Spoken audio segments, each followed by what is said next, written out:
So, welcome back to Entirely Media. This is Entirely NBA, and we're here with one of our favorite people. Before we get started, let's just list off some accolades of my guy here.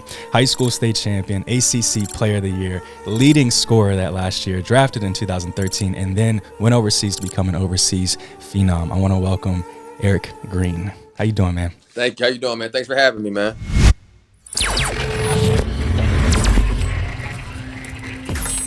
Start off easy. We just want to talk about what's your favorite childhood memory. Man.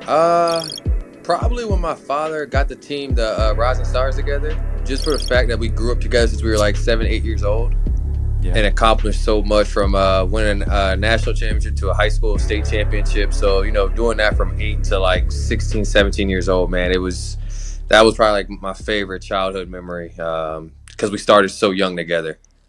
I want to talk about that. So we like to start early on. What was it actually like winning that first state championship?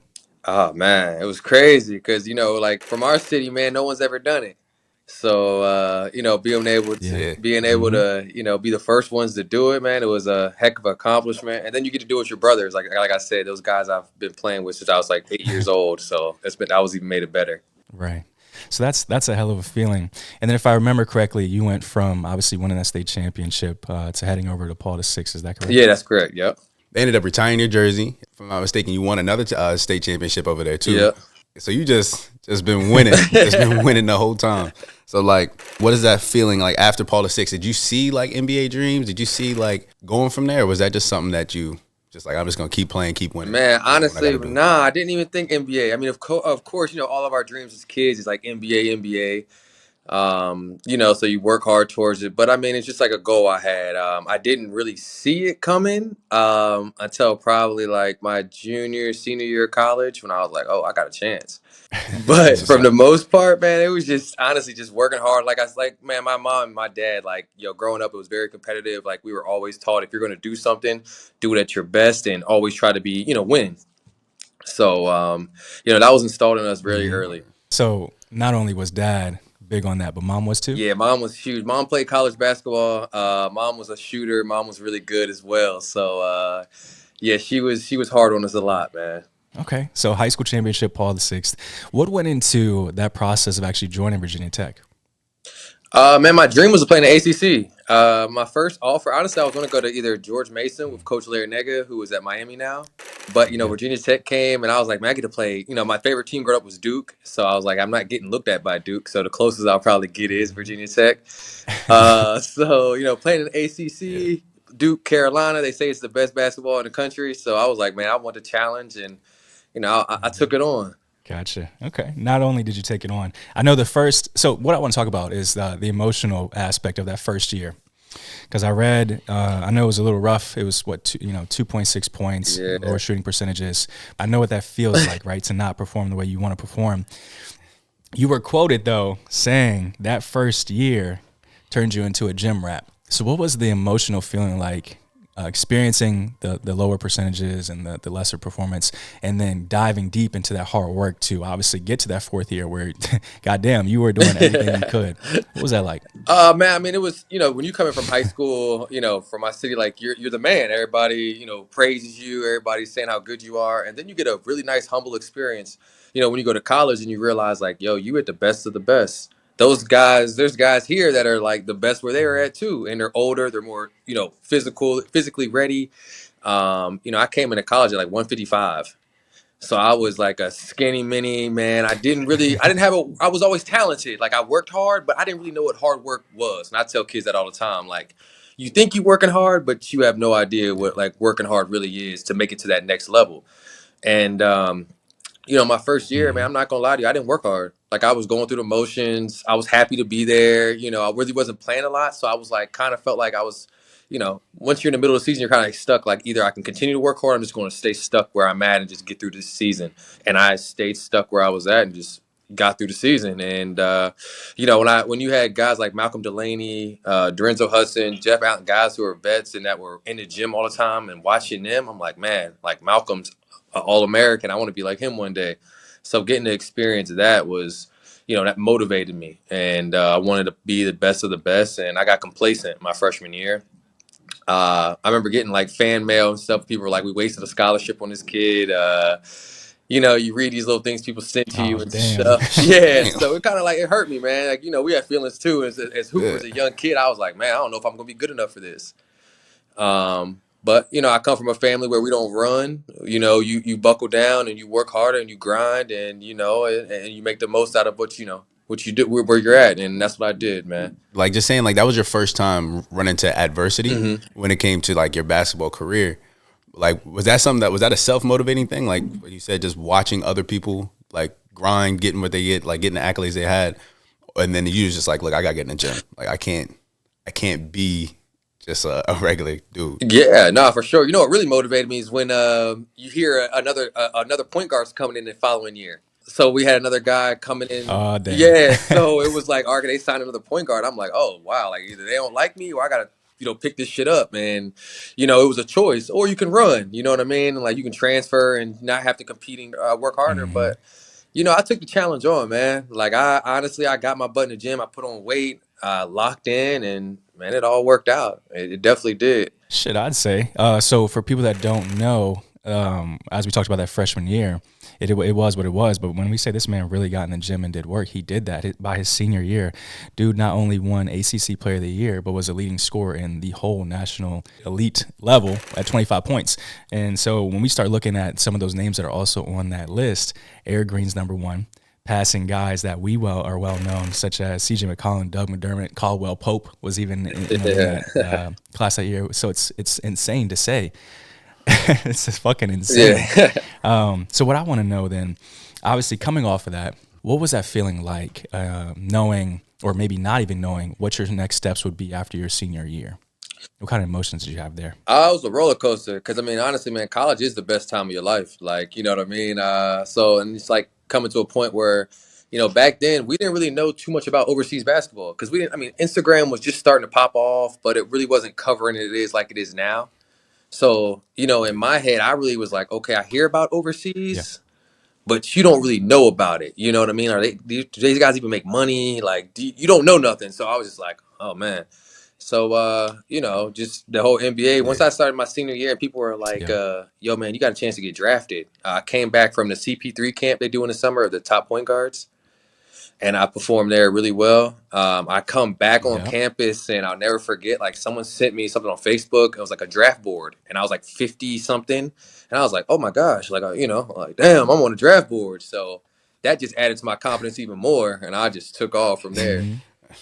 So a lot of people would get complacent with that. So that was something that just kept on, made you push further to try to get higher up in the draft class, or were you just kind of just like, hey, I'm on the board. Like, you know what I'm saying? Not many people could even make it to the board. So you were on the board to get to the NBA, or was that something that it gave you more motivation? Yeah, it gave me more motivation. I wanted to be a first round pick. That was my whole intent. Like, you know, I had so in my locker, I had a list of all the top point guards that came out with like the top 25 point guards. And, you know, I used to put I taped it to my locker and I got a chance to go up against, you know, playing the ACC, you know, guys at Carolina, Duke, names were on the list. I went up against Marcus Smart. So I got all these names. I'm like, all right, these guys are ahead of me. Like, I'm going to take it on as a challenge. Like, I want to show everybody I'm better, you know? And, you know, that's what I did. I really took it. Every night I went out there, I wanted to destroy whoever was in front of me. And I wanted to show everybody I was a first round pick. I love it. So what was that draft process like for you? Man, that was a dream, man. Just to be able to go through, like go to city, travel, get to work out for these teams, meet all these different people, work out against the best of the best. Like it was Mhm. crazy. It was unreal for me. I never thought a kid from Winchester experienced something like that. You know what I mean? Like, and then the cool thing was, you know, my whole life I've been chasing people. Like, you Yeah. know, I wanted to, Mhm. you know, I'm chasing, but now I'm being chased. People want to be where I'm at. People are trying to come for me. And you know, you hear your name now, and it's like, wow, like I've come a long, long way. You know what I mean? Yeah. Mhm. That's very true. I want to know. So obviously, you said you were working out just like most people do for various teams before the draft. Was there one particular workout that stands out in your mind? Like, damn, I think I killed that. I may be able to go here. Yeah, I thought Milwaukee. Milwaukee was I forgot what pick they had in like the 20s, and I killed that workout. You know, the coaches were talking to me like, man, we're going if Hmm. you're available late 20s, we're gonna take you. I'm like, yeah, yeah, you know, and um, that was one where I thought it was a guarantee I was locked in for them. and I got called back twice. So, they brought me the first time and I did well. Then the second time they wanted to see me up against somebody else. I forgot who it was. And I played really well. And, they went with somebody else. That's just part of the business. So by the time you ended up getting to the league, it was second round, 46 pick to Denver. Like, how was that? Like, what was your first year like when you went there? Like playing with Ty Lawson and all them. It was crazy. I remember my first day of training camp and practice. I'll never forget. Like, we're doing like 2-on-2 drills, and JaVale McGee and JJ Hickson are guarding each other. And JaVale McGee's like 7 foot, 7'1", whatever. His arms just long, crazy long.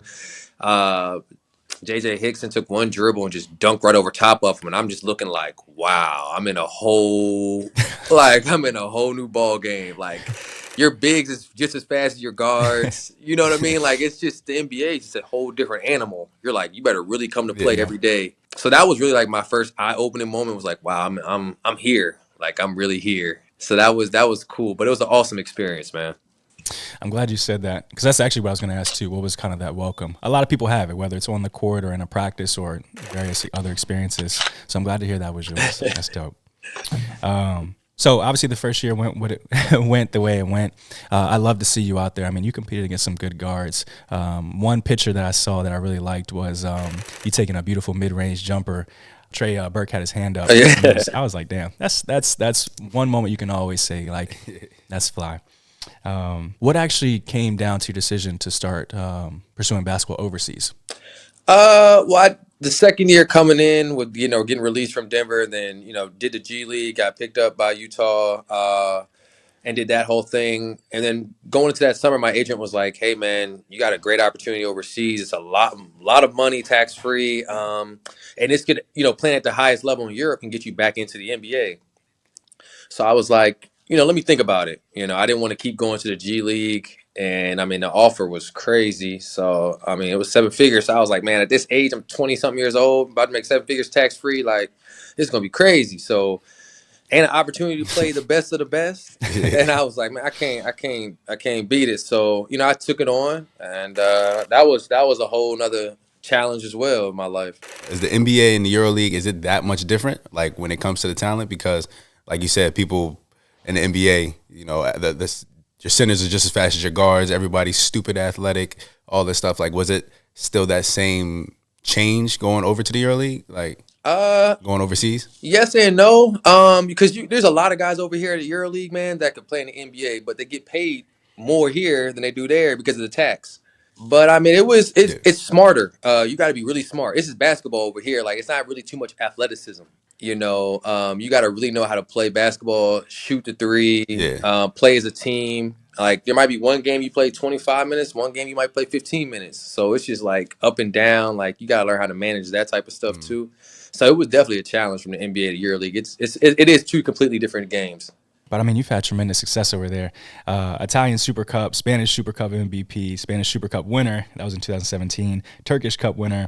Tell me how to say this, Eric. It's the Montenegrin. What the hell is that? It's the Montenegrin League. Yes. Yes. I was about to say, damn, thank you.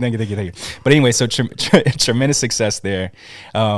So, and you're still over there. Obviously, like you said, the money is amazing, and obviously you still get to pursue your dreams. You're playing at a high level, and it's funny too. Kyle brought up a good question of the talent difference, right? One of the biggest misconceptions is that it's easier over there. While it may seem easier over there in a physicality standpoint, the mental aspect and how these guys play on a strategic level is hands down one of the best. So I applaud you for being able to go over there and dominate. That's such a hell of a thing to do, Eric. I appreciate that, man. Thank you, man. This has got more personal for me, but I don't know if you remember a while ago when you were still in tech, I went out there and I was chilling with you there and I was asking you some of these same questions. It's kind of weird how in the future now we actually doing it as an interview, but the biggest thing that kind of stuck with me, because like I was still hooping, chasing my hoop dreams, all that good stuff.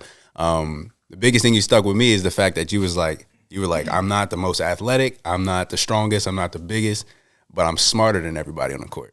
So everybody I play against, I'm smarter than them. So like I can just beat them because my IQ when it comes to the court. And then so now that you're saying it now, you're in the EuroLeague, killing it over there, it like kind of all ends up playing out. It's just like, you know what I'm saying? You have the talent. You've always been talented.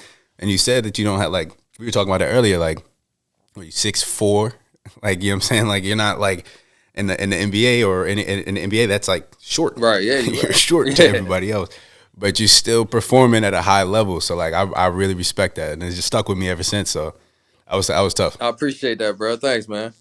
What's a typical workout schedule look like for you? Oh man. Off season or during the season? Well, give me both. Give me off season first. Off season, man, I get up around like 7:15. I gotta be at the gym at 8 for my strength and conditioning, footwork, stuff like that.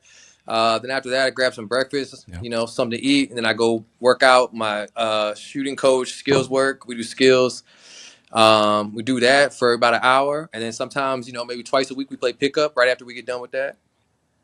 And then at nighttime, man, you come and get some shots up. That's when I really feel like your body's tired. You're really tired. You don't want to do it. Let's be real. You sitting at the crib. You're like, man, I don't want to go back in the Yeah. gym, man.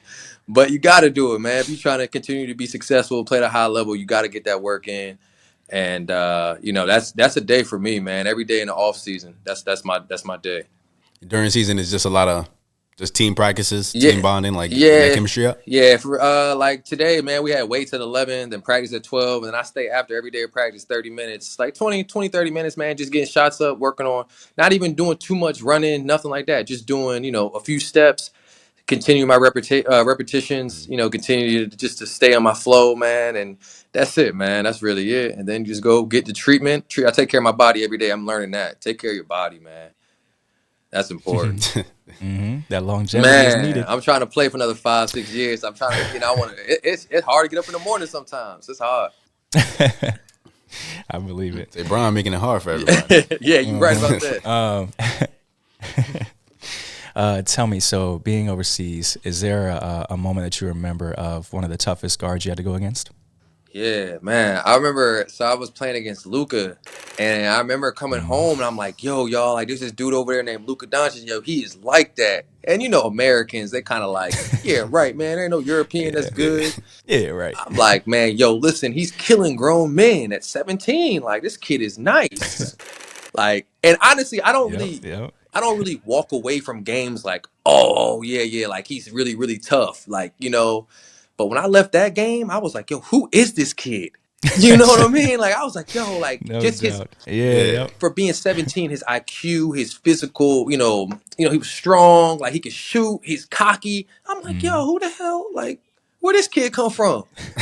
You know what I mean? So I was like, yo, this dude the real deal. Him and Mike James is the real deal. I like playing against Mike. Mike is, he'll bring the best out of you.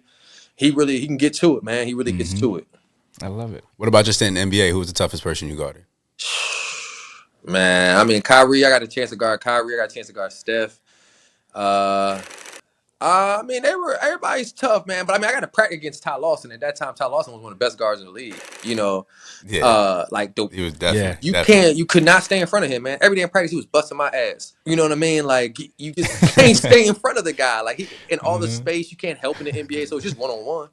Congratulations, got kid. Thank you, bro. Yes, sir. How was that like separating that with all the like off season workouts, during season workouts, and then still making good time for your family? Oh man, it's tough. It's not really as bad because my family likes to come to the gym with me. So like they be in the gym with me all the time. So it's cool. My girl she used to play college basketball, so she loves basketball. So she always in the gym. Right. So my son and my daughter, every time we together, man, we in the gym. We love to be in the gym. So it's not really too bad. It's just sometimes the hardest part is being away from your family. You know what I mean? When you're trying to work and you got to get ready and they're far away and stuff. That's probably the hardest part, just missing them and wishing they could be there with you. So off the subject of just sports in general, when it comes to being a father, what is one lesson that you want to try to instill into your child? Man, that's a great question. I'll tell you what kids do make you work on. It was your patience. Patience. It's always number one. But one thing I really want to install in them is a work ethic. Not just on the court, off the court with people too. Like, be a good person, man. And this is one thing my parents taught me. You can be a great athlete and all that, but be a great person. That's going to take you further than anything in the world. And that's what's gotten me to where I'm at, and been a great dude, no problems. I still today say yes sir, no ma'am. People look at me like I'm crazy. Like, you a grown man saying it to other people. I'm just like, it's like you installed in me. crazy. Nah, You know, so Yeah. I get it every day. but that's the one thing I want to teach him. Like, hard work, man. We're going to try to be the best as we can be on the court, but be the best person we can be off the court as well. And that's something I want to install into my kids. Going back to the court real quick, one of our best performing videos was a take on leadership. So from your standpoint, what does it mean to be a great leader on the court? And two, do you believe that it's the best player on the court that's normally the best leader? Because I don't think that's the case. I'm with you. I don't think the best leader has to be the best player. I've played on teams all the time where, the best leader, he's the most vocal, the hardest worker every single day, man. He's in the gym. He's out working everybody. He's a person that you can't say nothing back to because, like, he does everything, he holds himself accountable. He holds everybody else accountable. You know what I mean? And, that's something I look at when somebody's talking to me. Like, bro, are you putting in the work? Are you doing it? You can't just be talking if you ain't doing it. But yeah, being a leader, man, I just think it's just, you don't always have to be the most loudest person in the room to be a leader. Just doing things the right way, working your tail off every day, being coachable, being able to talk to your teammates. That's big without having, feeling like someone's attacking you. Just trying to, be able to give them advice and be like, hey, I need you to step up a little bit. And some guys get defensive, but I think a leader don't get defensive. He takes on that challenge. It's like, all right, I'm gonna hold everybody accountable. I love it. Now, some of these next, because I only got you for, we're making good time. What, 30 minutes in? So these next questions are going to kind of be some fire questions, just your take and opinion on shit. So for me, and then I'll give it to Kyle real quick. If you had to pick a starting five, right, the best starting five, our audience is crazy. Like for me, man, I think there's a few in there that are solidified. Like for me, Jordan's in there. Period. My favorite. Shaq is also in there for me, period, at number 5. Thank you. So when people are saying obviously Shaq isn't even a top 4 center, he's a top 5 center. I'm like, come on, man, name a starting lineup that doesn't have Shaq in it at the 5 spot. So my question to you is, who's your starting 5? You had to take 5 players out of any era. Any era I want? Mike, Kobe, LeBron, 4. Y'all might think I'm crazy, but I mean, I'll throw one European in there because he's my favorite European of all time. I put Dirk at the 4, and I put Shaq at the 5. Dirk, I knew you were gonna say Dirk. I put Dirk at the 4. He was unstoppable. I respect that. that. I would go Kobe with you, but Kobe and Mike, they're one and the same, right? So I gotta go Steph, Mike. I'm going Bron. I'm going KD, and I'm going Shaq. I feel you. I like that. I mean, I like Steph too. You can't go wrong with that. Can't go wrong. Right? I like Kobe though, man. I love Kobe. Mine's similar. I know. That's what I'm saying. So I'm a Steph, Kobe, Bron, and then I might have to throw my man Timmy at the 4. Okay. And then Shaq. Oh, you leaving Mike out? Okay. Only reason why I say I'm leaving Mike out is because Kobe and Mike are the same player, so you can't get wrong either way. That's my thought process. And I just grew up watching Kobe, so it's automatically, you know what I'm saying? Okay. I can take it. I can take it. Yeah, no disrespect to Mike. I mean, obviously Mike is one of the best ever, in my opinion, the best to ever do it. But at the same time, it's just like, I grew up with Kobe. All right, I got a few more for you because I know these topics go crazy online. Erick Green, $500 million in career earnings or $50 million and 5 rings? Which one would you rather? Oh. Yeah, let me get that. Let me get the 5 rings, 50 million. I'll take 50 million. I can invest in that and flip it. So I can damn. Really? Okay. Right. See, look, look. I get it. My argument to a lot of the people in the chat was essentially, as long as you're smart, you can't go wrong with either one of them. Except for the legacy is obviously buried with the 50 mil. But at the same time, I'm looking at Kyle. Let's say we all played in the league. And you the only one with 5 rings and 50 mil, and I got the 500 mil, and I'm like, Eric, man, let's take this quick trip over here. Just hop on the plane. You taking yours, and you like, bro, I ain't got it. Hey, I'm like, yeah, right. That's what the fuck. They're probably look at me a little crazy, but I mean, 50 million is a lot of money, man. It is a lot of money. It is a lot of money for anybody. Period. And plus, I'll say this too. post-career, and I know a lot of athletes experience this, with those 5 rings, you have an instilled legacy that can't be changed. Right. And the shit that I think you could reap rewards from afterwards is unmatched. So I'm with you on that too. Quick question. This is actually going back to the leadership real quick. As you can tell, that Darion's favorite player is KD. Kevin Durant. So actually, he got him in every category. But what do you think your leadership quality is? Are you a vocal leader? Are you just like a hard work leader? Like, what is your leadership quality and with your teams? I think just hard work. I'm always working hard. I mean, I don't say too much. I've never been a guy who is a rah-rah type of guy. I'm very coachable. Yeah. I do what you ask me to do, and I work my tail off every single day. And, that's how I do it. Are there a lot of language barriers there, or because you're playing overseas, or is it just everybody kind of speaks English, or you just got to learn whatever language that you got where you at? Yeah, how the hell does that work? Honestly, man, everybody usually speaks English. I mean, when your coach gets mad, he'll speak his language. Like my coach speaks Serbian, he'll get all mad and stuff. He'll start speaking Serbian. You don't know what the hell he's saying, but you know what I mean. For the most part, you don't worry about it. If it's something important, they make sure it's in English, and you'll understand it. Okay, Gotcha. Are you taking it like the initiative to try to learn any Serbian, or you just Not really. Spanish. I picked up some Spanish. So I know a little bit of that, but I'm not fluent or nothing like that. No. You say you know a little Spanish. What you know? Pass me the ball.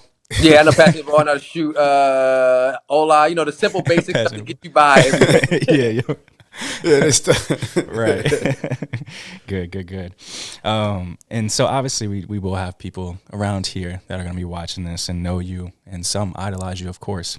So when you start looking at people in a youthful age, and I know you probably get this question or have got this question a lot, but what advice would you give those young kids that are starting out trying to build something, love basketball, have the dreams of being a basketball player, and love what you've done with your life and your career?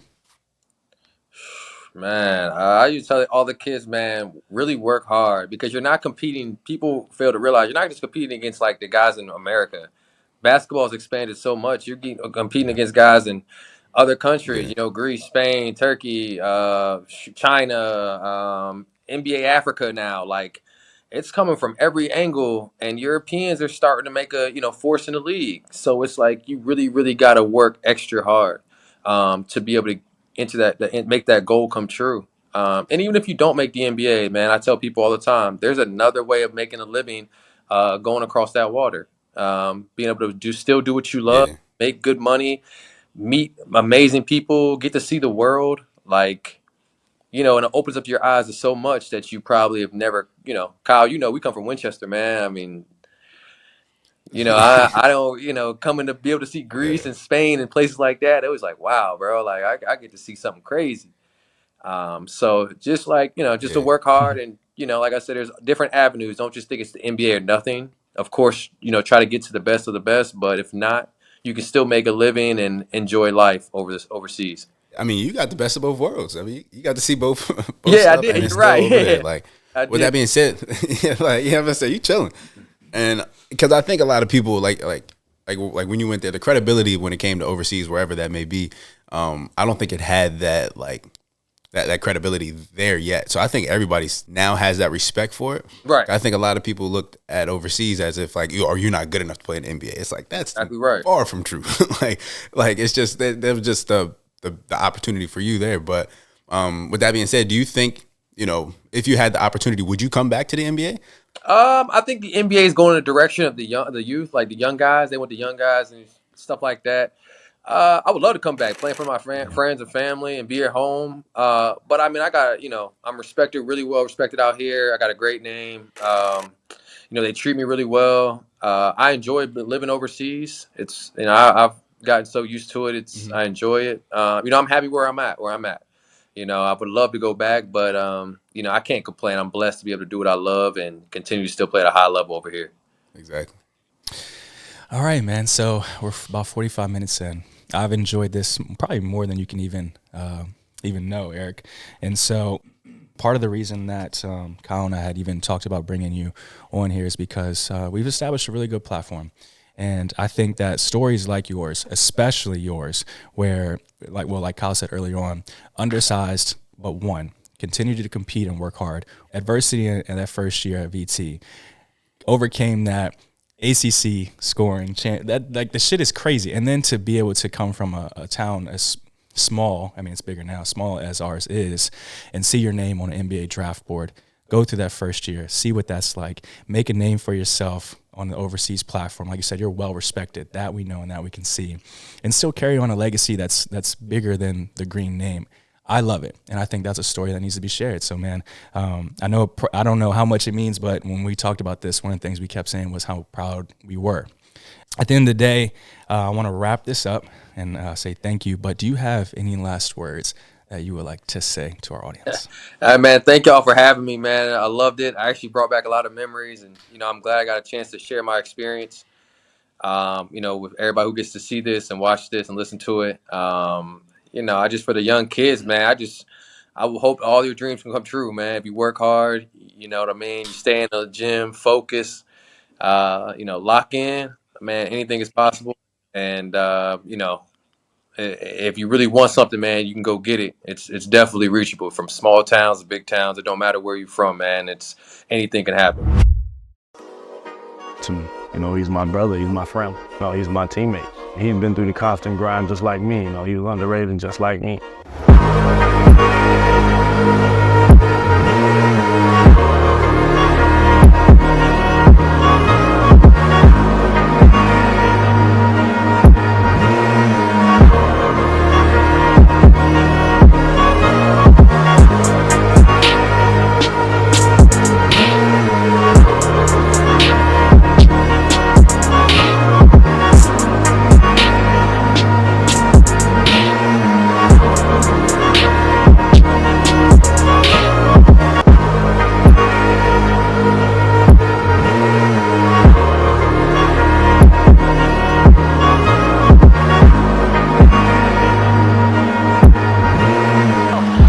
Nuggets could tie right here. Oh, Green! And Erick Green from Castle Rock. Any shout outs, Eric? Just out to my family, my friends.